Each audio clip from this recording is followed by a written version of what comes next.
வணக்கம். இன்றைக்கி ஒரு 4 பாயிண்ட் 4-5 பாயிண்ட் ரைட் நச்சுன்னு நான் சொல்கிறேன். அண்ட் அதை பற்றி விரிவாக பின்னாடி நம்ம பார்க்கலாம். First bank Nifty -429 points, spot 280 points, premium வெறும் 34 பாயிண்ட்ஸ். நிஃப்டியை பொறுத்த வரைக்கும் -142 பாயிண்ட்ஸ், ஸ்பாட் 92 பாயிண்ட்ஸு, ப்ரீமியம் வெறும் 47 பாயிண்ட்ஸ். இவ்வளோ நாளாக லாஸ்ட் ஒரு 4-5 டேஸாக மார்க்கெட் இப்படி மேலே போச்சுல, அது மேலே போகும்போதும் ப்ரீமியம் க்ளோஸ் டு அபவுட் 100, 120, 130 இருந்துச்சு. பேங்க் நிஃப்டியை பொறுத்த வரைக்கும் மோர் தென் 200 பக்கமாக இருந்துச்சு. இன்ஃபேக்ட் ஃப்ரைடே நீ கூட நீங்கள் எடுத்துக்கிட்டீங்கன்னு சொன்னால் நிஃப்டியை பொறுத்த வரைக்கும் 86 பாயிண்ட்ஸ் ப்ரீமியமில் இருந்துச்சு. பேங்க் நிஃப்டியை பொறுத்த வரைக்கும் 127 பாயிண்ட்ஸ் இருந்துச்சு. இன்றைக்கி வெறும் 34 பாயிண்ட்ஸ் தான் ப்ரீமியம் இருக்குது. ஸோ மார்க்கெட் ரிவர்சல்னால் டவுன் சைட் மறுபடியும் வரத்துக்கு மேலேருந்து கீழே வந்துச்சு, ரிவர்சல் மேலே போயிடுச்சு, மறுபடியும் ரிவர்சல் கீழே வருது, போன டைரெக்ஷன்லேருந்து ரிவர்ஸ் ஆகுது. இது பாயிண்ட் 1. பாயிண்ட் 2, இன்றைக்கி வெறும் 147 பாயிண்ட் கீழே வந்திருக்கு.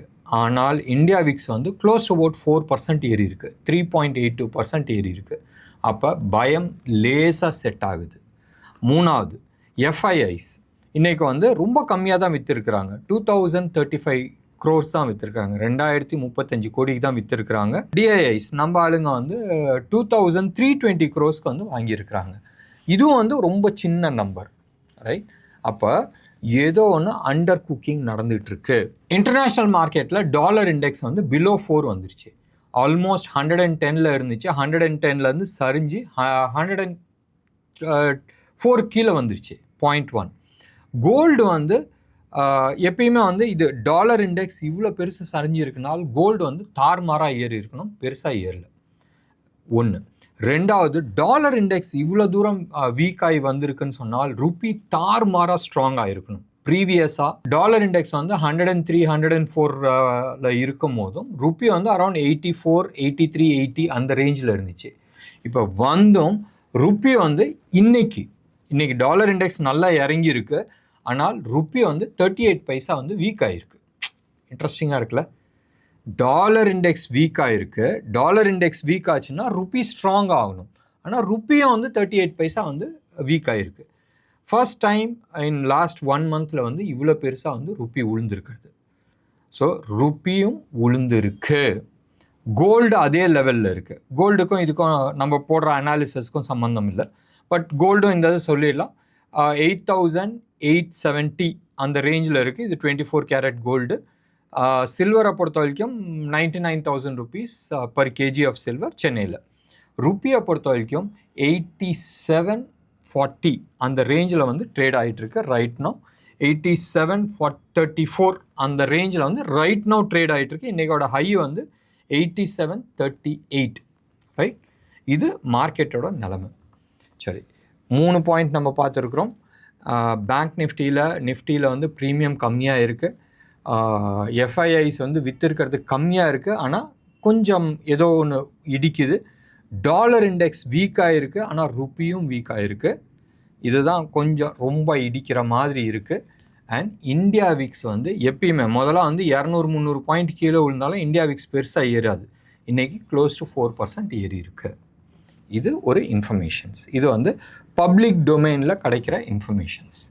இன்னொன்று, எப்பயுமே இந்த பேட்டர்ன்ஸ்னு ஒன்று இருக்குல்ல, இந்த பேட்டர்னும் ஒரே மாதிரி இருக்குது. இந்த பேட்டர்ன் வந்தப்போ என்ன ஆச்சு, இந்த தெரியும் இதே மாதிரி பேட்டர்ன் இருக்குது, என்ன ஆகும், நம்ம ப்ராபபிலிட்டிஸ். இதுதான் என் ஏரியா ஆஃப் ஸ்பெஷலைசேஷன். நான் ஒரு லாங் பீரியட் நான் பார்க்குறேன் ரைட். இது பார்க்கும் போதும் முன்ன பின்ன நம்ம எடுத்து பார்க்கணும், ஜோஷியத்தோட ஒத்து போகும்.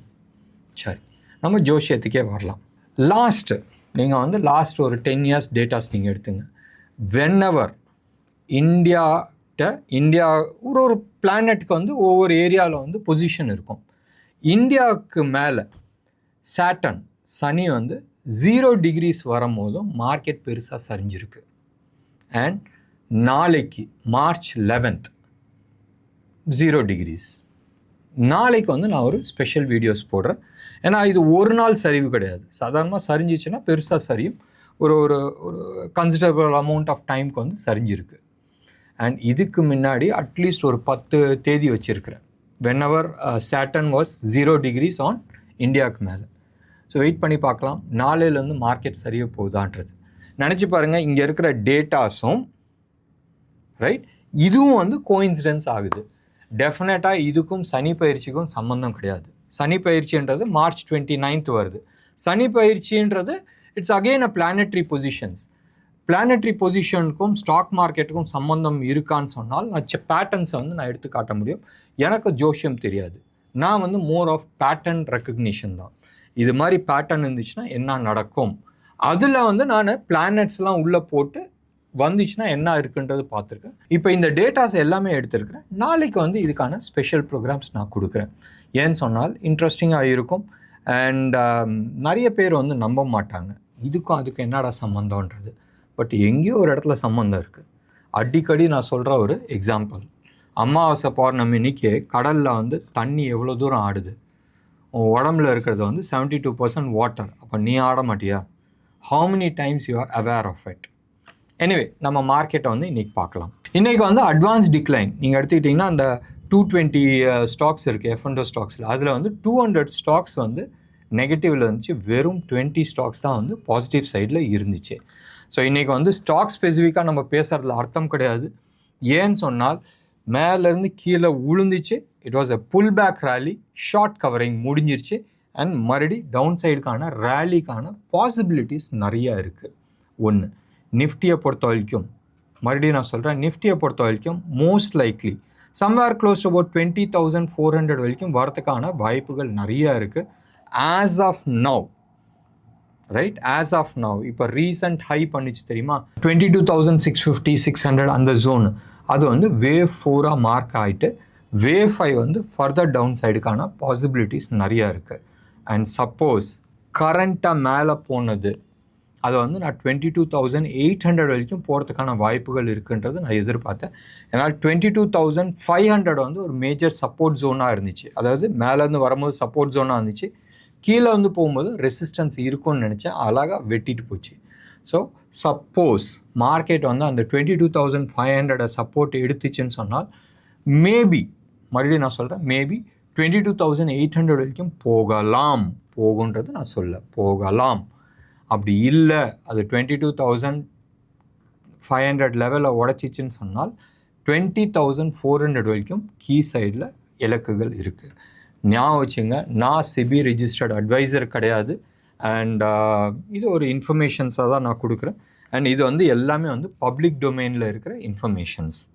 நிஃப்டியை பொறுத்த வரைக்கும் 22,700 ஹையஸ்ட் காலும் அண்ட் 22,600 இன்றைக்கி செகண்ட் ஹையஸ்ட் காலும் இருக்குது. அண்ட் புட்டை பொறுத்த வரைக்கும் 22,000 ஹையஸ்ட் புட்டும் 21,950 வந்து செகண்ட் ஹையஸ்ட் புட்டும் இருக்குது. அண்ட் பேங்க் நிஃப்டியை பொறுத்த வரைக்கும் 49,000 ஹையஸ்ட் காலும் செகண்ட் ஹையஸ்ட் கால் வந்து 48,500 இருக்குது. அண்ட் புட் சைடில் வந்து 48,000 ஹையஸ்ட் புட்டும் 48,300 செகண்ட் ஹையஸ்ட் புட்டும் இருக்குது. ஸோ மார்க்கெட் ஸ்பெசிஃபிக்காக நம்ம வேறு எதுவுமே பேச வேணாம். நான் ஏற்கனவே வந்து ஒரு கண்டென்ஸ் ஃபார்மில், அதாவது சுருக்கமாக இன்ஃபர்மேஷன்ஸ் நான் கொடுத்துருக்குறேன். அண்ட் நாளைக்கு பார்க்கலாம் மார்க்கெட் என்ன ஆக போகுதுன்றது. ரைட் நவ் யூஎஸ் மார்க்கெட் வந்து ஃப்ளாட் நெகட்டிவாக இருக்குது. ஃப்ளாட் நெகட்டிவ்னு சொல்லலாம்னா 1% டவ் ஜோன்ஸ் வந்து நெகட்டிவாக இருக்குது. இந்த ப்ரோக்ராம் அரௌண்ட் 7 o'clock நம்ம ரெக்கார்ட் பண்ணுறோம். நம்ம ஃப்ரைடே அண்ட் சாட்டர்டே நம்ம ரெக்கார்ட் பண்ணல. ஸோ வெயிட் பண்ணி பார்க்கலாம். நாளைக்கு வந்து ஒரு இன்ட்ரெஸ்டிங் ப்ரோக்ராம்ஸ் நான் நிச்சயமாக கொடுக்குறேன். ஒன்று மார்க்கெட் அப்டேட்ஸாக இருக்கும், இன்னொன்று இந்த பேட்டர்ன்ஸ் வச்சு ஒரு வீடியோஸ் நான் வந்து உங்களுக்கு கொடுக்குறேன். என்ன நேயர்களே, இன்னைக்கு ப்ரோக்ராம் உங்களுக்கு பிடிச்சிருந்துச்சுன்னா லைக் பண்ணுங்கள், ஷேர் பண்ணுங்கள். டெஃபினட்டாக உங்களோட கமெண்ட் பாக்ஸில் கொடுங்க. நன்றி, வணக்கம்.